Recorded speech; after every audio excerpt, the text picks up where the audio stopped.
So today it's all about propagating Coleus. And if you think, Coleus? Really? Him? You know, I love bamboos, I love aggressive plants and stuff like that, and then all of a sudden I come around the corner with a Coleus. Let me tell you the story.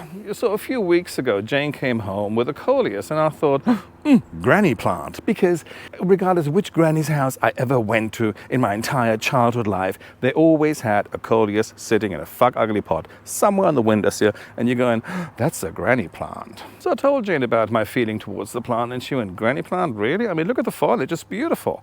And then, you know, I just thought, fine, dump it somewhere. So I did, in and amongst my canners.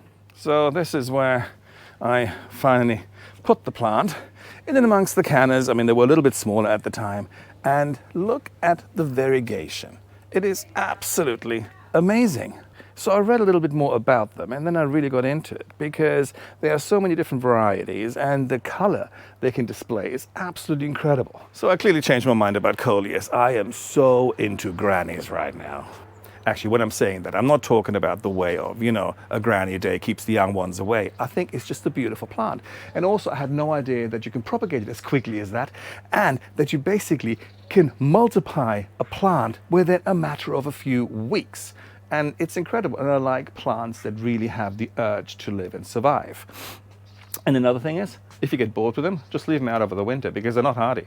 Here in this country, they're being sold as an annual. So I'm going to take them in, and I'm just going to have them everywhere next year. All you need to create new plants is a pair of scissors or secateurs, these used to be our shot glasses, a shot glass or a more realistic one, and water, and dump it in. So let's do it. So if you're looking at this, yes, fine, I could take this one, but that's quite pretty as it is right now. So I'm just taking this and I'm cutting it right at the stem, really. From each of these nodes here, this is where the root will develop from. And it's so simple. I cut these off about 4.5 weeks ago, and look at the amount of rootstock they already have. So we're planting these. These ones, funny enough, I really got into Coleus, and we went to Spain for a vacation. And I saw these outside the house we rented. So I took some cuttings. And this one here, this one is now 3 weeks. These ones are 1.5 weeks. And look how quickly they root. So what I'm doing now, I'm just going to cut the bottom part off because it's a little long. Shot glass. Oh, back in the days. And in it goes. And that's it. So, and after, I don't know, 1.5 to 2 weeks, you will see roots appearing. This is how simple it is. And with the plant I have in the ground right now, I'm going to be digging this one out. And not right now because the weather is still okay, but around about October when the canners are coming in, this is when the Coleus is going to come in, and then I'm going to chop it down a little bit so it can bush up through the winter time so that I will have a big Coleus bush to put into one of the pots. And another thing is, I mean, you don't have to put them into water. You can plant them straight into soil. Personally, I get a real kick out of it, seeing the roots appearing. This is why I always put stuff into water. But you can do that. You can also propagate them through leaf cuttings. So there is an awful lot of ways you can propagate them. But like I said, I get a kick out of it when I see the roots appear. You're thinking, oh, I created life.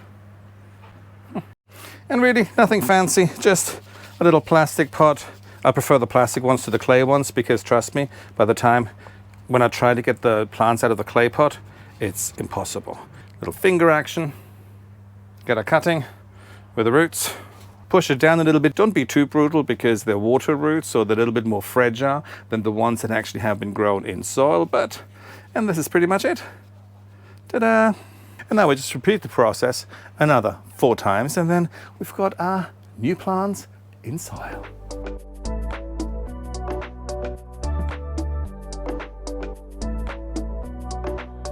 And we are done. So this is how easy it is to get 5 new plants. So what I'm going to do now, I'm just going to place them on the windowsill where they get morning sunlight, and it's a pretty bright room, and then just let nature take its course. And that's me. Go out there, get yourself a granny plant. There will always be granny plants for me. Anyway, so go out there, get yourself one, and as usual, there's going to be updates about their progress and the progress about everything else in this garden. I shall talk to you guys later. Bye.